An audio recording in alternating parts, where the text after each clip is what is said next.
የአይን ቆብ መርገብገብ ብዙ ሰው ምን ይላል የአይን ቆብ መርገብገብ እንትን ይባላል መሰለኝ በተለምዶ ሰው ላይ ነው ምናምን ሰው ላይ ነው ይባላልና ማን ላይ ነው ደግሞ ምናምን ይላል እና እሱ አሁን አንደኛው መንስኤው ስትረስ ማንንም ሊያዩ አይደለም ሊያዩ አይደለም ይሄ ራሱ አንድ በተለምዶ የሚባል ግን ልክ ያሉና አባባል እኔ በራሴ ራሱ ገጥሞኛል ስትረስ እንትን ላይ መጨረሻ የአይን ስፔሻሊቲ ለመመረቅ የምንፈተነው የመጨረሻ ፈተና ላይ ለአንድ ወር እረፍት ይሰጣል ለማንበብ ስተዲ ሊፍ እና በዛ ሰዓት ቀጣዋት ገባለሁ ላይብራሪ አነባለሁ ምሳ ወጣለሁ ተመልሼ ገባለሁ ረጅም ሰዓት ኮምፒውተር ላይ ነኝ ስትረሱ አለ ድካሙ አለ ከዛ ደግሞ ሳልፍ ቡናና እንትን ኮካ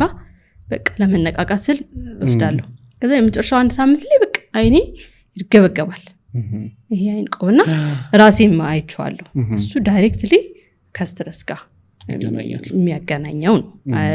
ሌላው ደግሞ ስትረስ እና እንደዚህ አንተ ያልከው መናደድ ራሱ በራሱ በሰዓቱ የአይን ግፊትም እንለዋለን ምንድነው የአይን ግፊት የአይን ግፊት ማለት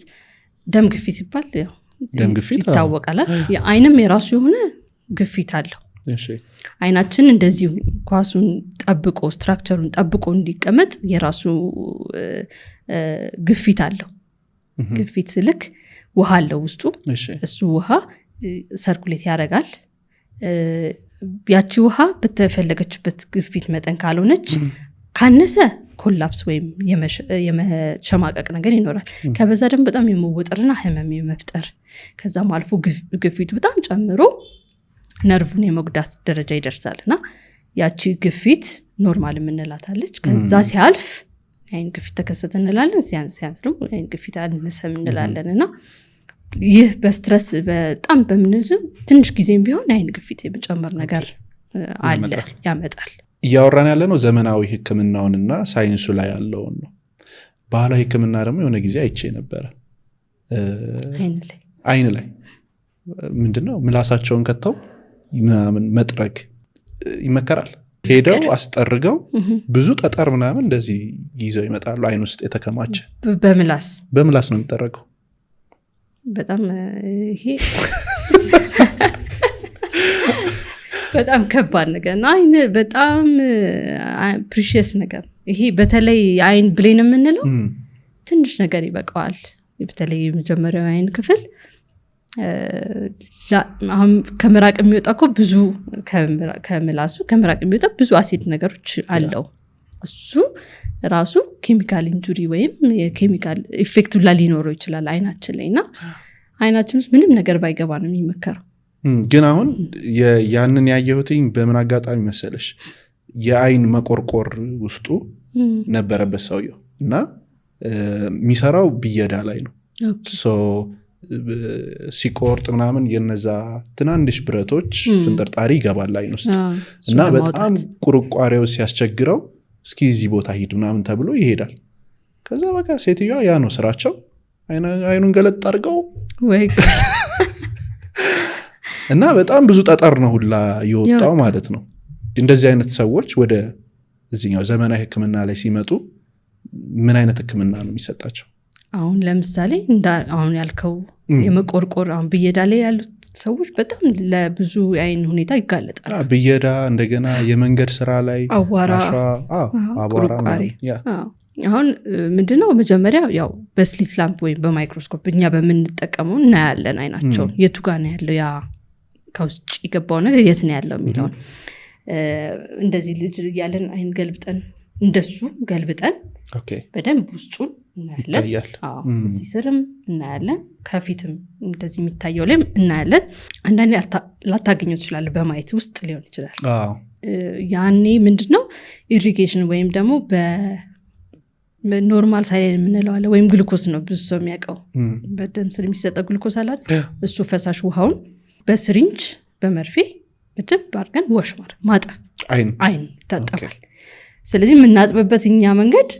ለዚህ ሆነ ምንም ሳይድ ኢፌክት የሌለው ምንም ጎንዮሽ ጉዳት የሌለው መንገድ አለ የራሱ ውሃ አለ ኢቭን ኖርማል ውሃ ራሱ ንጹህ ውሃ ካልሆነ አሁን ለምሳሌ በጣም አንዳንዴ ኬሚካል ኢንጁሪ ወይም ደግሞ እንትን ይገባባቸው ይችላል አንዳንድ ሰዎች አሲድ ወይም በረኪና ጽዳት ላይ የሚሰሩ ሰዎች ያኔ አሁን እኛ ጋር እስከሚደርሱ ቀድሞ መታጠብ አለበት ያኔ ምክንያቱም ከቤታቸው ህክምና እስከሚደርሱ የሚፈጀው ጊዜ ታውቃለች እዚህ ደግሞ በጣም በተለይ እስከዛ ምንም ሳይታጠብ ከቆየ አሲድ እና ቤዝ ያላቸው ነገሮች ከሆኑ በተለይ ቤዝ በጣም ሰርስሮ የመግባት አቅም አለው አይናችንና ለአይነ ስውርነቱ ላይ ያደርሳል ስለዚህ ምንድነው የምንመክረው ቶሎ ብለው ንጹህ ውሃ አይናቸው ውስጥ እንዲያፈሱ አይናቸው በደንብ ገልጠው ውሃ በደንብ ለ30 ደቂቃ በደንብ አፍስሰው ከዛ ወደ ህክምና እንዲመጡ ሌላ ጠብታ ቅባት ምንም ነገር ማድረግ አይፈቀድም እንዳልኩ እንደ ባለፈው ታካሚ እንደዛ አይነት ነገር እንዳይኖር ቶሎ ብለው በውሃ በደንብ ንጹህ ውሃ ማለት ንጹህ ውሃ በደንብ አፍስሰው ወደ ህክምና እንዲመጡ ነው የሚመከረው ዋና ላይ ሰዎች ሲዋኙ ምንም አይነት ፕሮቴክተር መነጽር ምናምን ሳያረጉ ሲዋኙ አይናቸውን ገልጠው ነው የሚሄዱት ሶ ብዙ ጊዜ ሲወጡ አይናቸው በጣም ቀልቶ ምናምን ይወጣሉ ኤግዛክትሊ ምንድነው ችግሩ ያው ምንም ቢሆን ፎሪን የውጪ የኢንቫይሮንመንት ነው አይደል አይናችን የሚፈልገው እንባችንን ብቻ ነው ከውጭ የመጣ ነገር ሁሌም ቢሆን የውጭ ነገር ነው እና ያ ነገር ምንድነው ሰርፌሱን ወይ አይናችን ክፍል የተወሰነ ቁጣ ይፈጥራል ቁጣ ስለሚፈጥር የደም ስራችን ደግሞ ያኔ ያችን ቁጣ ፋይት ለማድረግ ለመመለስ ደም ስራችን ይሰፋል ደም ወደዛ ይመጣል ከደም ጋር አብሮ የሚመጡ ይሄንን ፋይት የሚያረጉ እንትኖች ሴሎች ይኖራሉ ያ ሁኔታ አይናችን እንዲቀላ ያደርጋል ያ እንግዲህ ውሃ ነው ያልከኛ ውሃው ይገባል አዋራም እንደዛው ነው ስክሪን ረጅም ሰዓት መቆየትም እንደዛው ነው ሁሉም ማንኛውም ውጫዊ የሆነ ነገር አይናችን ውስጥ ከገባ ቁጣን ለመፍጠር እድሉ ከፍተኛ ነው ኦፕራሲዮንም